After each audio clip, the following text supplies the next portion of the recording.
దేశంలో కాంగ్రెస్తోనే సుస్థిర పాలన అందుతుందని ఆ పార్టీ నిజామాబాద్ లోక్సభ అభ్యర్థి జీవన్ రెడ్డి అన్నారు.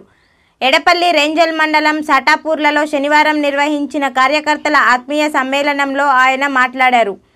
బారాస భాజపా పాలనలో రాష్ట్రం దేశం 20 ఏళ్లు వెనక్కి వెళ్లాయని ఆరోపించారు.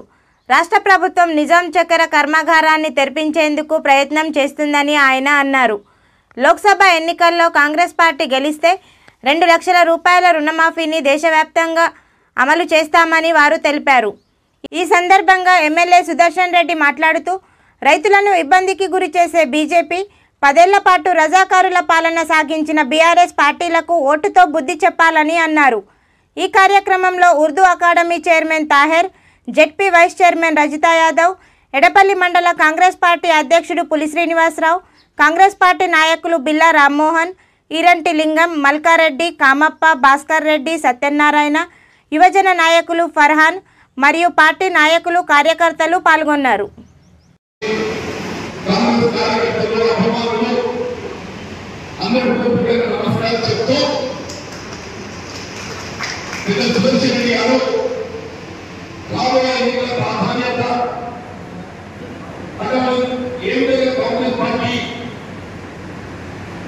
విజయవంతంగా నడిపించాలనేటువంటి మార్గదర్శనం చేయడం జరిగింది. వాస్తవమైన శాస్త్ర ఎన్నికల్లో అమలు తెలంగాణ సమయంలో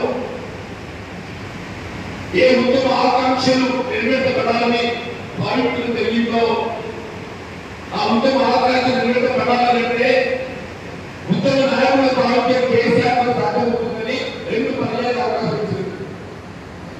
2014, 2018 దశాబ్ద కాలంలో ప్రభుత్వం ఈ 10 సంవత్సరాల కాలంలో ఉద్యమాకాంక్షలు పక్కన పెట్టండి.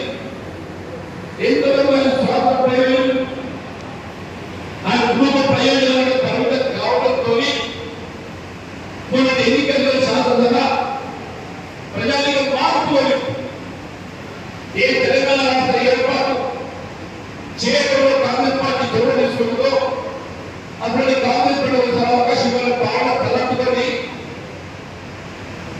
రాష్ట్రంలో కాంగ్రెస్ పార్టీ ప్రభుత్వం ఏర్పాటు కావాలనో మీకు రేవంత్ రెడ్డి గారు ముఖ్యమంత్రిగా బాధ్యతలు చేపట్టాలని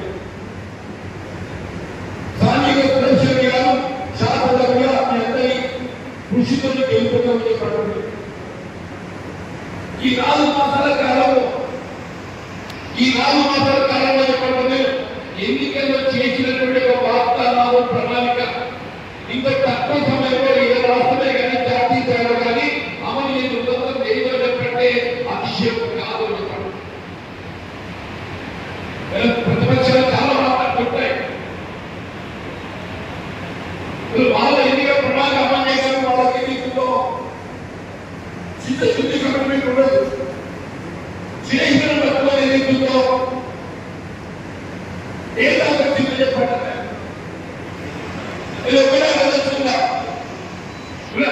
ఆరోగ్యంలో మహిళల ఎన్నికల్లో వాళ్ళు ఆత్మస్థైర్యం కల్పింప చేయబడే విధంగా వాళ్ళు ఎక్కడ పోయినా కానీ ఆర్టీసీ బస్సుల్లో ఉచిత రవాణా సౌకర్యం ఏర్పాటు చేయబడడం కదా. తెలంగాణ రాష్ట్రంలో ఏ ఆరోగ్యమైనా ఆర్టీసీలో ప్రయాణం చేసుకుంటే ఏ విధమైన చెల్లింపు లేకుండా ఉచితంగా ప్రయాణం చేసే అవకాశం అమలవుతుందా లేదా? ఉచిత విద్యుత్ అని చెప్పండి. ఆనాడు రాజశేఖర రెడ్డి గారు ముఖ్యమంత్రిగా దేశంలో ఎక్కడ లేని విధంగా కేవలం ప్రాజెక్టు ద్వారా మాత్రమే సామాన్యులతో కల్పించే అవకాశం ఉంటే ఏ రైతాంగానికి అయితే కాలువ ద్వారా నీరు కల్పింప చేయడం జరగదో భావంపై ఆధారపడే రైతాంగానికి విద్యుత్ భారం కాకపోతే భావ సంకల్పంతో ఉచిత విద్యుత్ కార్యక్రమాన్ని దేశంలో మొట్టమొదటిసారిగా తలపెట్టింది ఉమ్మడి ఆంధ్రప్రదేశ్ రాష్ట్రంలో కాంగ్రెస్ పార్టీ రాజశేఖర్ గారు ముఖ్యమంత్రి చెప్పండి. ఇవాళ కూడా తెలంగాణ రాష్ట్రంలో ప్రాజెక్టు ద్వారా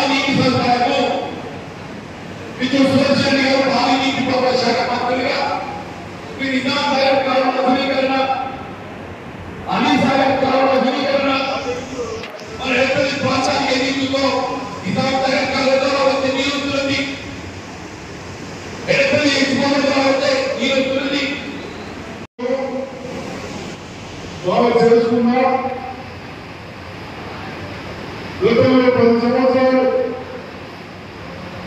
టీఆర్ఎస్ నేతల్ని బీజేపీ నేతల్ని మీ భవిష్యత్తును నాశనం చేసిన వాళ్ళు మళ్ళీ కొన్ని నాశనం చేశారు.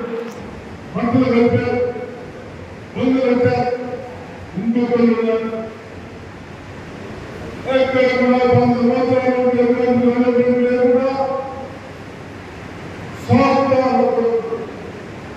కొందరికి ఉపయోగపడే విధంగా బీజేపీ ప్రయోజనాలు వాళ్ళు మళ్ళా 13 తారీఖున వాళ్ళు ముందు వస్తారని వేడుకుంటున్నారు. చాలా మనకు యువకులకు కార్మికులకు ప్రశ్నలకు అందరికీ అని మన రాహుల్ గాంధీ గారు చల్లగా 6 నెలలు 4,000 బాధ్యత ఎందుకు భయపెట్టినా ఏది జరిగేది జరుగుతా ఉంటుంది. మీరైతే ప్రజలు చేస్తారని పాదయాత్ర వేశారు. ఎందుకు వేశారు? మనందరూ దృష్టిలో పెట్టుకొని యువకులకు, రైతులకు, మహిళలకు అందరికీ అన్యాయం ఉంటుందని అటువంటి వారిని ఇప్పుడు వీళ్ళు బిజెపి వాళ్ళు చెప్తారు.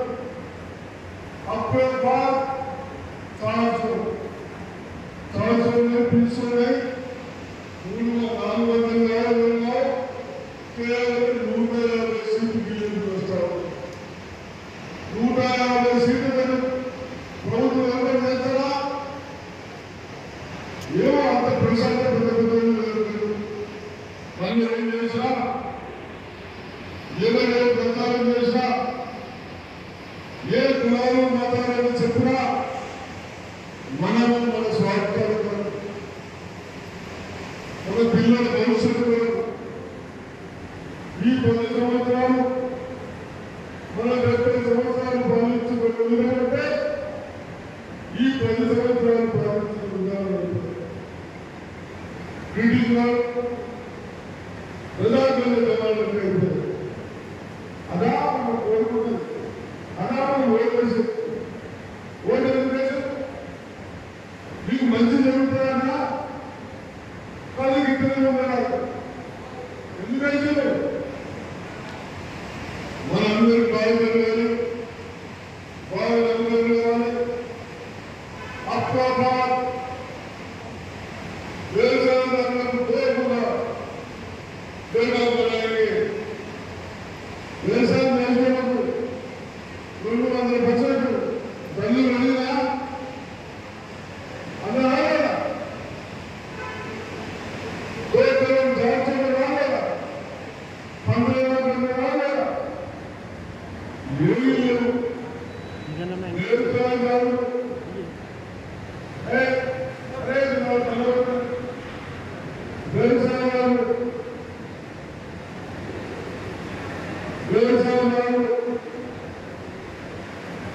చట్టాలు చేసి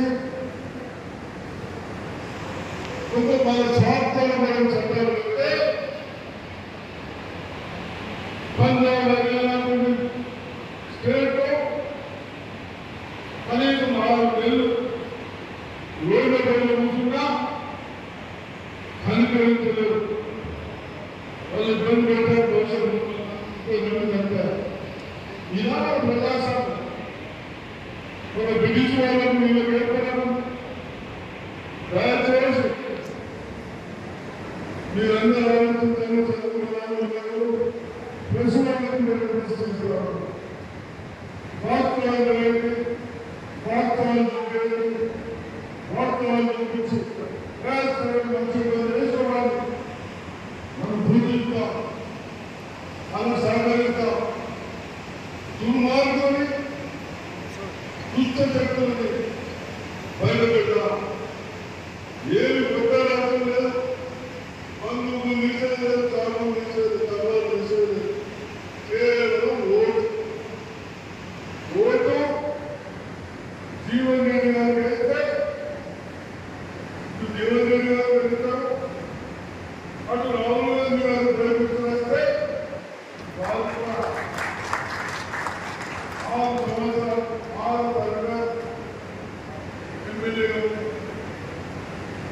అయితే అసెంబ్లీ లేకుంటే అసెంబ్లీ తీసుకుంటారు మీకు ఆయనకి ఏం పడదు ఏదైనా అసెంబ్లీ కాబట్టి ఈ గ్రంథాలను తెలుసు ఒకవేళ మన ప్రభుత్వం వస్తే 100% ఆయన కూడా చూస్తుంది అవసరాలు ఒకటే పనులు తెలిపారు ఈ కేసీఆర్ మాటలు వచ్చి ఏం లేదు మొత్తం బలైపోయారు మొత్తం బలైతే నీ రైస్ మిల్లు దోపిడీ నీ ఆఫీసర్ దోపిడీ నీ కమిషన్లకు నీ లీడర్ల కమిషన్లకు జరుగుతుంది అవన్నీ వాళ్ళన్నీ చేతులు ఎత్తేసి అనుకొని మళ్ళా నా ప్రజలు కాబట్టి తప్పనిసరిగా జీవన్ రెడ్డి గారు చెప్తారు మనకి తప్పనిసరిగా చేసుకుంటా వ్యవసాయానికి ఇబ్బంది కాకుండా పంటలు దిగుబడి